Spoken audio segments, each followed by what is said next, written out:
Hi, everybody. Ian Bremmer here, and a quick take. It's Greenland that everyone's talking about right now. I know it's been Russia, Ukraine, and Venezuela, and Gaza, and lots of other places, Iran, but a new geography that is causing a crisis in the middle of the transatlantic relationship. And this is all the United States and President Trump changing the status quo by saying the United States has to have sovereignty over Greenland, not security guarantees, not growing willingness to put more troops on the ground or allow the Americans to expand bases. The U.S. is not trying to negotiate that with the Danes, who have territorial control over Greenland. It's part of Denmark.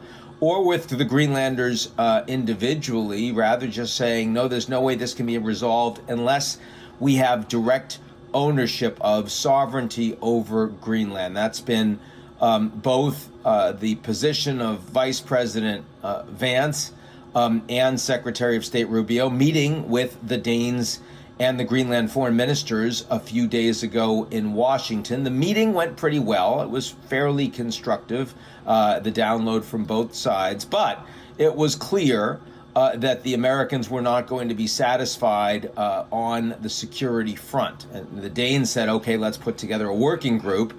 And the White House then said, yeah, the working group is about how we will buy Greenland, which is, again, a red line for Denmark and for Nordics and for pretty much all, though not all, of Europe and NATO.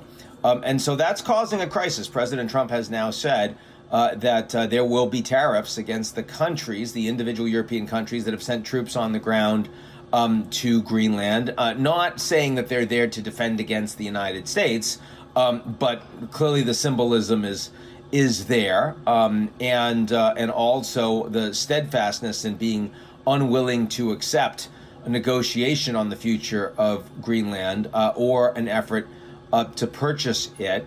That's 10% tariffs against those countries on Feb 1, and leading to 25% later on the year unless they back down from their support. It's hard to imagine how this ends well. It's right now essentially suspending the U.S.-EU trade agreement, as we've seen many European leaders come out and say. It is likely to lead to European tariff retaliation. And it's also creating a crisis point for the reliability of the United States to defend allied members in NATO. And of course, it's Ukraine that we should be talking about. And the United States made all sorts of demands on the Europeans to provide more support for the Ukrainians, and the Europeans have done so. They've stepped up, and they're now providing almost all of the financial support for Ukraine's defense, buying mostly American weapons, which the U.S. is very happy to sell them, and the U.S. taxpayers are not picking up the tab.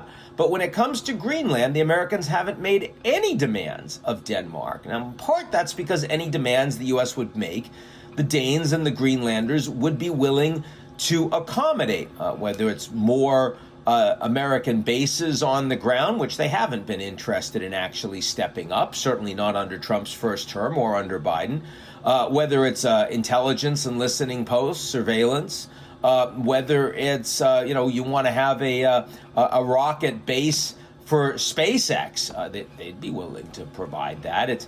So it's hard to imagine it's about security. It's even harder to imagine about critical minerals, since the infrastructure would take an awful long time to develop. And that's not really been the focus of negotiations or of Trump's statements. What most of the European leaders I've been talking to think it's about is ego, that this is a legacy move for Trump, that he wants his name on it, like he wants his name on the Kennedy Center or on lots of buildings in the U.S. and around the world. And that, of course, is something that the Greenlanders won't vote for, and the Danes refuse to accommodate.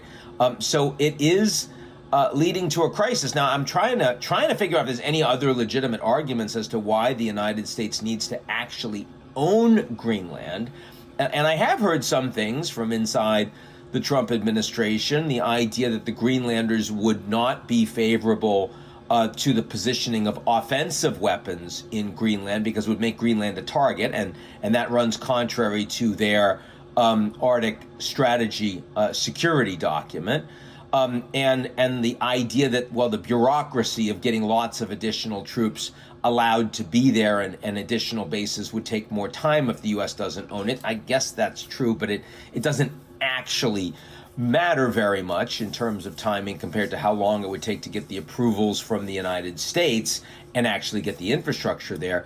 The one argument that's been made to me that I think is credible, though it's quite circular, is that the Russians and the Chinese, who have been stepping up their military exercises in the Arctic, and the Russians are building a lot more hypersonic missiles that would, most of which would go over Greenland if they were launched to hit the United States. I mean, in all of that war planning and war gaming scenarios, that is it credible that the United States would defend Greenland if it's not a part of the United States?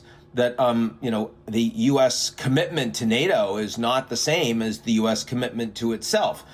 Which I think is true, and certainly most Europeans feel that way, but it is particularly true because of policies that President Trump has taken, including the threat to Greenland and Denmark's sovereignty. So it is a pretty circular argument, but it does have logical merit, and that logical merit, I guess, grows every day that the United States unilaterally undermines the collective security trust of the NATO alliance. So that's where we are. Now, Trump is going to Davos, as am I, as are most of the main European leaders, and they're going to be meeting and talking over the course of the week. And the hope from most of the European teams is that face-to-face can lead to a climb down.